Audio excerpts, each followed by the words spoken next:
স্বাধীনতার পরে এখানে কিন্তু শেখ মুজিবুর রহমানের সময় একইভাবে একটা দুঃশাসন চলেছে। আমরা একটা অস্থিরতার মধ্যে বাস করছি। ব্যারিস্টার বদরুল আহমেদের শেষ সময়, এটা কাকতালীয় ব্যাপার হতে পারে, তিনি যখন সিঙ্গাপুরের মাউন্ট এলিজাবেথ হাসপাতালে, তখন আমিও সিঙ্গাপুরে কোভিডের সময় আরেকটি হাসপাতালে অবস্থান করছিলাম। আমি অনেকবার চেষ্টা করছি সেই সময় কোন রকমে সঙ্গে দেখা করা যায় কিনা। তখন সিঙ্গাপুরে যে আইন ছিল, যে সমস্ত বিধানগুলো ছিল, তাতে করে কোভিডের কারণে আমরা কারোর সাথে দেখা করতে পারি। ব্যারিস্টার বদরুল আহমেদ এই দেশের রাজনীতিতে সত্যি একটা বিচিত্র ধর্মী পুরুষ। আমি এত ডিটেলস বলতে চাই না, দু একটা ঘটনা বলতে চাই। এটা আমার জানা যে স্বাধীনতার পরে এখানে কিন্তু শেখ মুজিবুর রহমানের সময় একইভাবে একটা দুঃশাসন চলেছে। একটা একদলীয় শাসন ব্যবস্থা তৈরি করার আগের যে ঘটনা চলেছে, রক্ষী বাহিনী তৈরি করা হয়েছে, মানুষকে নির্যাতন করা হয়েছে, নিপীড়ন করা হয়েছে।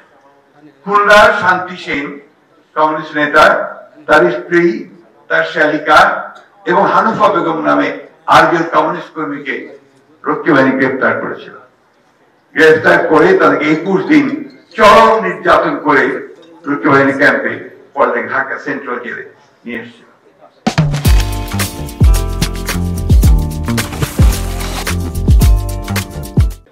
ব্যারিস্টার বদরুল আহমেদ সেদিন ইয়াং লয়ার, তিনি হেভিয়াস কর্পাস করে এবং দেবের ভট্টাচার্য জজ ছিলেন, তাদেরকে ওই কোর্টে হাজির করে তাদেরকে মুক্ত করার ব্যবস্থা করেছিলেন। এই যে কতগুলো ঘটনা যেগুলো আমার হট করে মনে পড়ছে, এটা থেকে এটাই প্রমাণিত হয় যে সত্যিকার অর্থেই আন্তরিকভাবে একজন গণতান্ত্রিক নেতা, গণতান্ত্রিক সত্তা ছিলেন ব্যারিস্টার বদরুল আহমেদ। এই বইয়ের মধ্যে নিঃসন্দেহে এবং তার অন্যান্য লেখার মধ্যেও আমরা এই জিনিসটি খুঁজে পাবো যে ব্যারিস্টার বদরুল আহমেদ একটা আপাতমস্তক গণতান্ত্রিক রাজনৈতিক নেতা ছিলেন।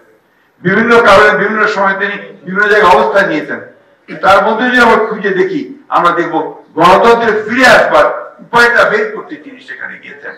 এবং এটাই আমি মনে করি যে তাকে বোধহয় মূল্যায়ন করা সবচেয়ে ভালো পথ হবে। আমি বক্তব্য বাড়াবো না, এই জন্য আমি আগে বলতে ক্ষমা চেয়েছি। এখানে শুনতে পারতাম আজকে সকলের কথা, আমি নিজে উপকৃত হতাম। এই মুহূর্তে ব্যারিস্টার বদরুলকে আমাদের খুব বেশি দরকার ছিল, কারণ আমরা একটা অস্থিরতার মধ্যে বাস করছি। এই অস্থিরতা থেকে যে মানুষগুলো আমাদেরকে পথ দেখাতে পারতেন, দিশা দেখাতে পারতেন, তাদের মধ্যে ব্যারিস্টার বদরুল ছিলেন অন্যতম, নিঃসন্দেহে। আমার দুঃখ হয় যে তিনি এই ফ্যাসিস্ট হাসিনার পতনটা দেখে যেতে পারেননি, যেটা তিনি আন্তরিকভাবেই দেখতে চেয়েছিলেন। আমি আশা করি এই বইটি আমাদেরকে ভালোভাবে পড়ার সুযোগ আমরা পাবো, আমাদের পরবর্তী প্রজন্ম পাবে।